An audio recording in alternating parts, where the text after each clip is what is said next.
नमस्ते सदावत्सले मातृभूमि।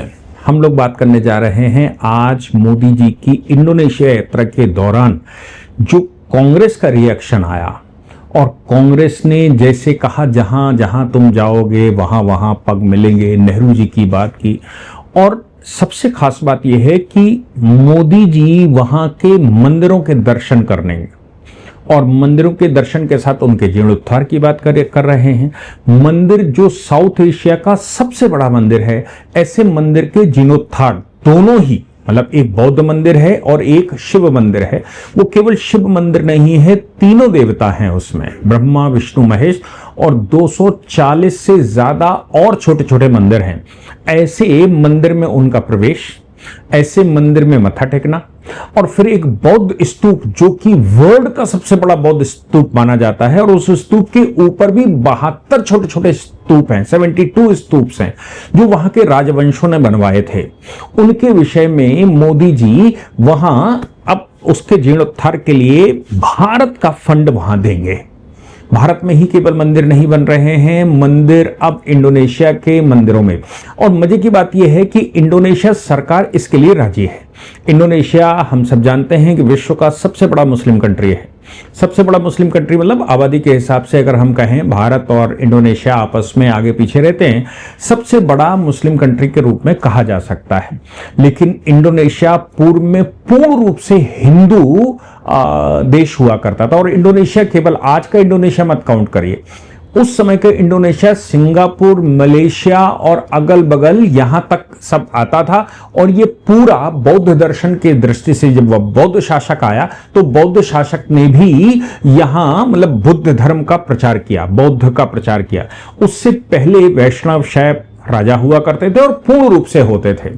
इन मंदिरों की हम चर्चा करेंगे और इंडोनेशिया के इतिहास पर विशेष बात करेंगे। अटल जी के एक उद्धरण हम सबको याद आता है, क्योंकि इंडोनेशिया की खास बात यह है कि इंडोनेशिया में मोस्टली जो उनके प्रतीक हैं, चाहे उनकी एयरलाइन का गरुड़ एयरलाइन की बात करें, उनके सेना के मोटो की बात करें, उनकी तीनों सेनाओं के प्रतीकों की बात करें, भगवान गणेश की बात करें, या फिर उनके जो सर्वोच्च स्थान होते हैं उन पर हिंदू देवी देवताओं के नाम और हिंदू संस्कृत भाषा में लिखे हुए, भले ही वो इंडोनेशियन में लिखे हों, लेकिन संस्कृत के उद्धरण, संस्कृत लिपि कोई भी हो सकती है, संस्कृत में लिखे हुए उद्धरणों का यहां बहुत पुराना नाता है। तो इंडोनेशिया यहां दो बड़े द्वीप समूहों की हम बात करते हैं, एक बाली की बात करते हैं और दूसरी जावा की बात करते हैं। तो जावा और बाली, और मजे की बात यह है कि यहां अभी भी मुस्लिम देश होते हुए भी मंदिर संरक्षित हैं, सुरक्षित हैं, और इसके अतिरिक्त इन मंदिरों की संरक्षण सुरक्षा के लिए वहां की सरकार काम करती है।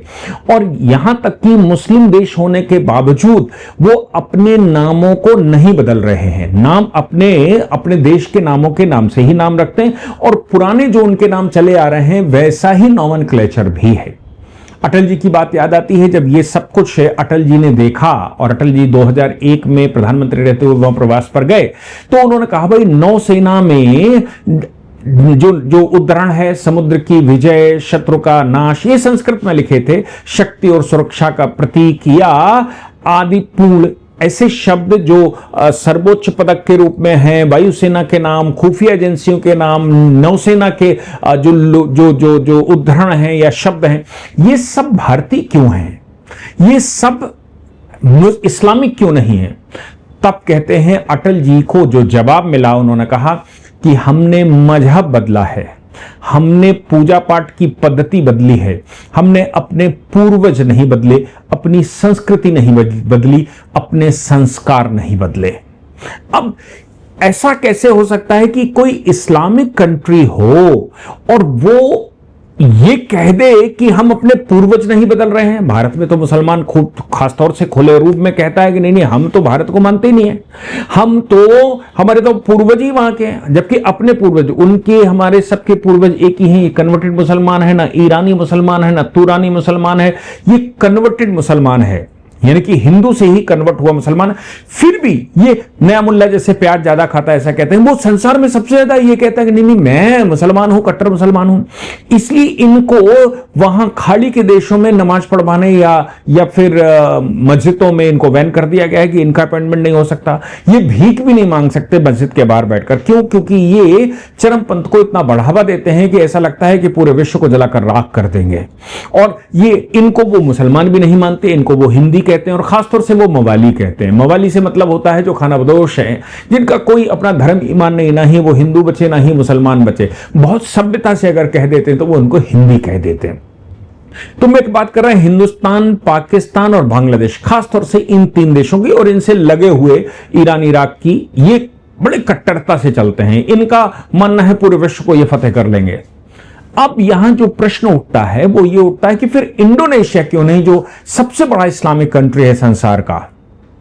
तब उन्होंने कहा कि हमने पूर्वज नहीं बदले, लेकिन ये नाम क्यों रखे। तो मैं बताता हूं उनके कन्वर्जन की कहानी। उनके कन्वर्जन की कहानी यह है कि 9 सूफी मतलब इस्लाम को मानने वाले कन्वर्जन करने के लिए वहां पहुंचे।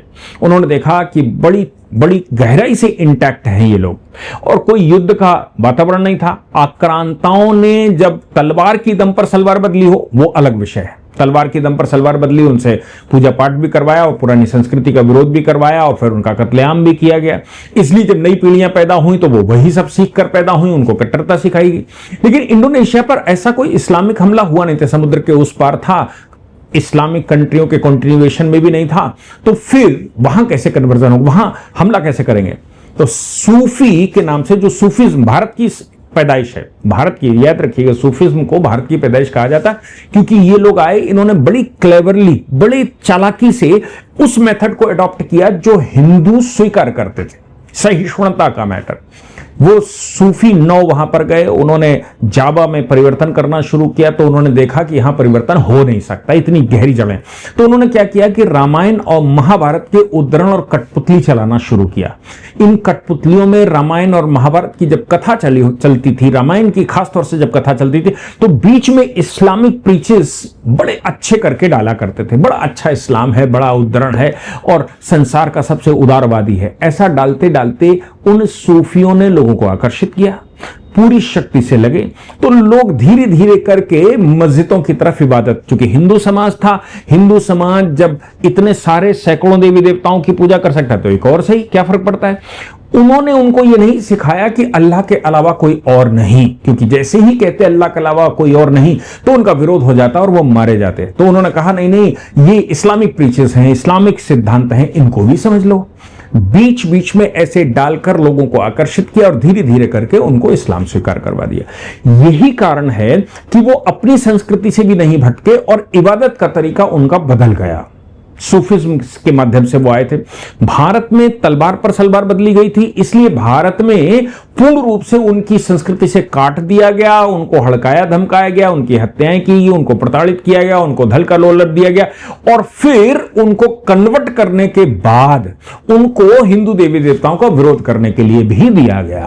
आप ये सोच सकते हैं कि दोनों में फर्क क्या है। इसलिए यहां पर चूंकि वो उनकी संस्कृति काट दी गई, उनके पूर्वजों से विरोध करवा दिया गया, गालियां दिलवाई गई, इसलिए यहां का मुसलमान हिंदू संस्कृति को अडॉप्ट करना नहीं चाहता, इस्लाम को यहां लागू करना चाहता। वहां पर ऐसा नहीं है।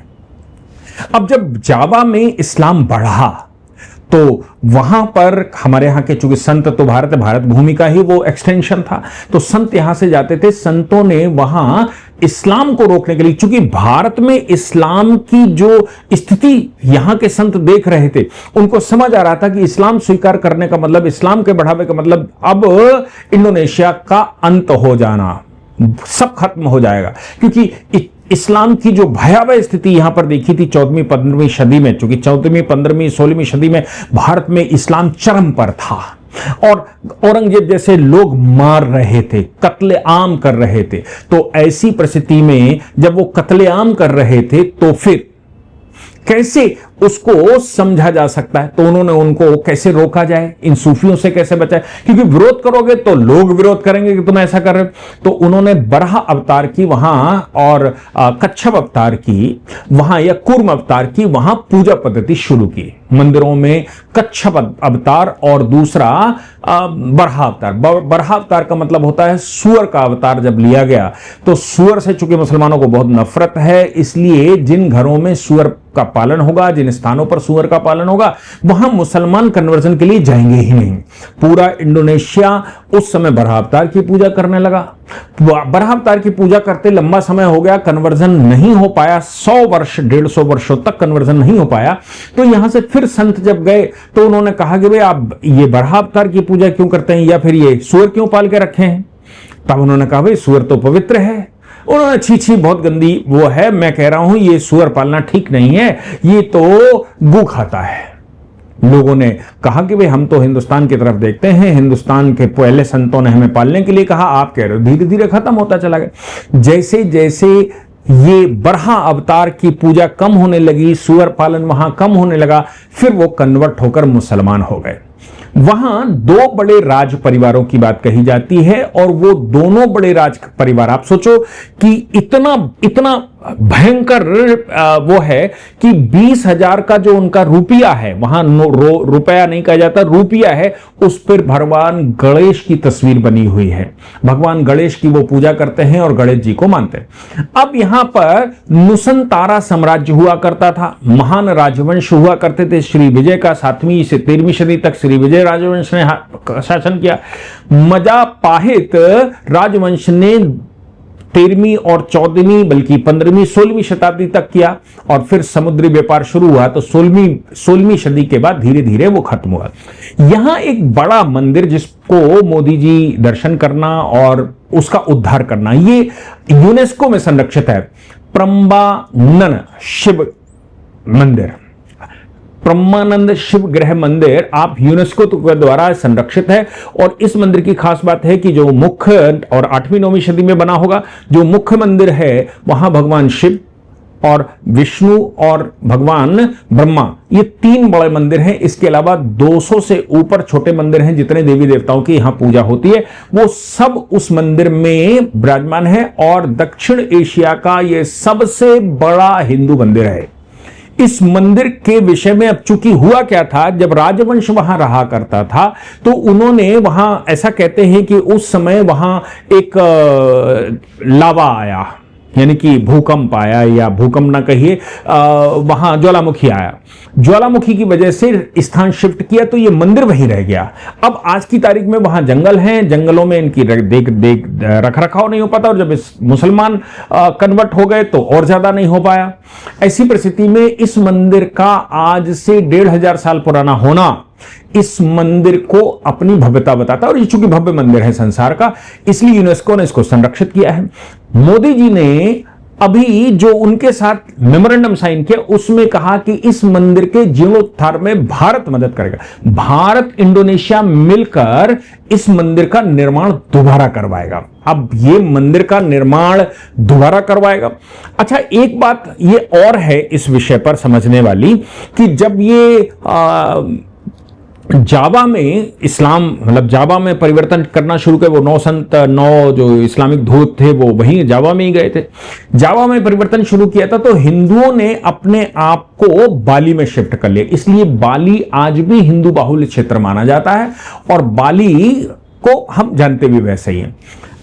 अब इनकी बात समझिए। इनकी बात यह है, कांग्रेस जो कह रही है, हालांकि मोदी जी ने वहां यूपीआई भारत का उनके साथ एग्रीमेंट कर लिया है, उनको सस्ती दवाएं सप्लाई करने के बाद, और सबसे बड़ी बात है कि डिफेंस डील भारत ने उनको साथ की है। इंडोनेशिया, मलेशिया, सिंगापुर और इधर का जो क्षेत्र है वियतनाम और बाकी का या फिलीपींस का, ये क्षेत्र ऐसे हैं जो प्योर, मतलब या तो बौद्ध बैकग्राउंड के हैं और या फिर ये हिंदू हैं, और बौद्ध तो हिंदू ही होता है। तो बौद्ध बैकग्राउंड अगर बहुत ज्यादा बिगड़ा है तो बौद्ध बैकग्राउंड है। इसलिए ये सब, चूंकि भगवान बुद्ध भी भारत से गए और भारत से ही हिंदुत्व शुरू होता है, खासतौर से भारत का सेंट्रल पॉइंट जिसको आप उत्तर प्रदेश कहते हैं, वहां से ये विस्तार चारों ओर की तरफ होता है। इसलिए इस विषय पर वो भारत की तरफ देखते हैं, हर विषय पर भारत की तरफ देखते हैं। अगर भारत 4 कदम आगे बढ़ाकर उनकी सहयोग करता है, उनके साथ एग्रीमेंट करता है, तो सबसे ज्यादा ये कंट्री ट्रस्ट भारत पर ही करते हैं। इसलिए इस विषय पर मोदी जी जब वहां गए तो इंडोनेशिया ने वहां पर मिसाइलों के मामले में, ड्रोन्स के मामले में, जो चीज हमारा इजराइल के साथ एग्रीमेंट है, इजराइल हमको बना कर देगा या हम यहां फैक्ट्रियां लगाने जा रहे हैं, और वहां हम ब्रह्मोस उनको सप्लाई कर रहे हैं, ब्रह्मोस की बैटरियां सप्लाई कर रहे हैं, और हम उनके जो डिफेंस सिस्टम है उसको सुदृढ़ कर रहे हैं। ऐसा मोदी जी ने आज एग्रीमेंट किया। एआई के मामले में भी और बाकी चीजों में भी भारत का वो स्ट्रेटेजिकल पार्टनर बना।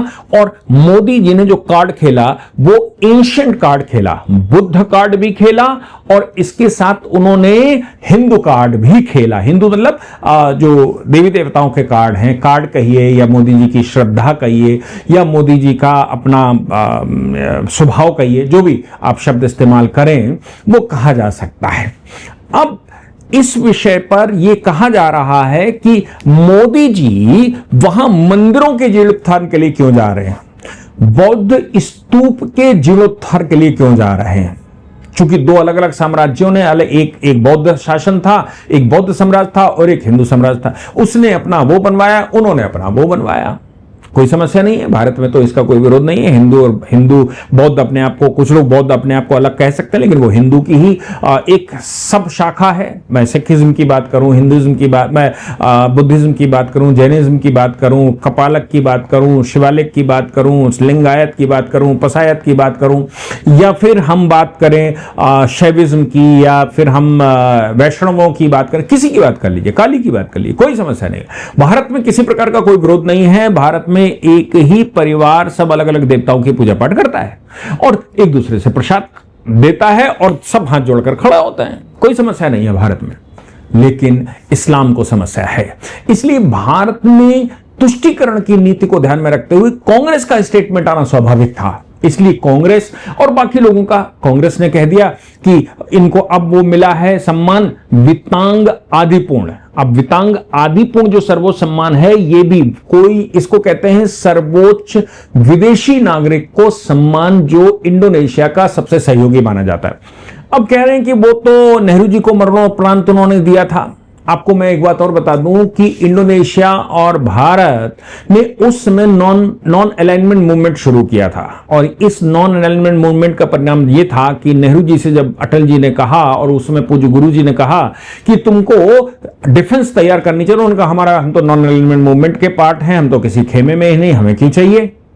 तब उन्होंने कहा कि चाइना विस्तार कर रहा है, तुम्हें ध्यान रखना चाहिए, तुम कुछ नहीं हो लेकिन डिफेंस तो चाहिए, हम अटैक नहीं लेकिन डिफेंस तो चाहिए। नेहरू जी नहीं माने, उसी नॉन अलाइनमेंट मूवमेंट की वजह से, जिसकी वजह से उनको यह तबका दिया गया था। आज वही देश भारत से हथियारों का एग्रीमेंट कर रहा है, आप सोच सकते हैं। और इधर चाइना ने हमारा बहुत बड़ा हिस्सा कब्जा कर लिया। बाद में यह समझ में, नेहरू जी की अगले साल मृत्यु हो गई, बाद में पाकिस्तान ने हमला कर दिया कि हथियार नहीं है इनके पास। फिर इंदिरा गांधी बैठी, इंदिरा गांधी ने फिर वो दूसरा बदलना शुरू, उनको समझ में आ गया था कि ये नॉन अलाइनमेंट मूवमेंट कहीं चलेगा नहीं, नाम कहीं चलने वाला नहीं है, वो इंडोनेशिया के सहयोग। इसलिए उन्होंने एक पीछे से सर्वोच्च सम्मान मरने के बाद दिया था कि भाई अच्छा आदमी था, अपनी जमीन खो चुका है, अपने देश को खत्म कर चुका है, देश का कल्याण हो चुका है, इसलिए अब इस व्यक्ति को मरणोपरांत ऐसा दे सकते हैं। वो मरणोपरांत इसलिए कि भारत के साथ संबंध बनाना चाहते हो। मोदी जी को मरणोपरांत नहीं दिए, मोदी जी को अभी इस समय उनकी विजिट के दौरान दिया गया, मोदी जी को वहां सम्मान दिया गया। मोदी जी ने भी पलटकर इंडोनेशिया में हिंदू संस्कृति को स्थापित करने के लिए 4 कदम आगे बढ़ाए। इंडोनेशिया में हिंदू जो लोग काम करते हैं या जो लोग हैं, उनको संबोधित करने की बात है। ये सम्मान नहीं है, ये अपने आप में स्ट्रैटेजी है। और मैं समझता हूं हिंदुत्व को बढ़ाना, हिंदुत्व को निखार कर लाना और उन लोगों को हिंदू याद दिलाना, क्योंकि वो जो लोग हैं वो लिबरल हिंदू हैं। इस्लाम मतलब अब वो पूजा किसी की करते हों, नमाज पढ़ते होंगे, लेकिन अभी भी हिंदुत्व उनके अंदर जिंदा है। उनको समझाकर वापस लाया जा सकता है और संसार को मैसेज दिया जा सकता है। संसार का सबसे बड़ा इस्लामिक कंट्री, उसमें मोदी जी मंदिर निर्माण के लिए आगे बढ़े हैं। उसमें मोदी जी मंदिर निर्माण के लिए ही नहीं, उसमें बौद्ध स्तूप के पुनर्निर्माण के लिए भी आगे बढ़े हैं। और भारत इंडोनेशिया मिलकर इनको स्वर्णिम विश्व के सबसे अच्छे और सबसे सुंदर स्थानों में डेवलप करना चाहता है, चाह रहा है। ऐसा हुआ है, इसलिए उनको कष्ट है, इसलिए उनके स्टेटमेंट आना स्वाभाविक है। जय हिंद, जय भारत, वंदे मातरम।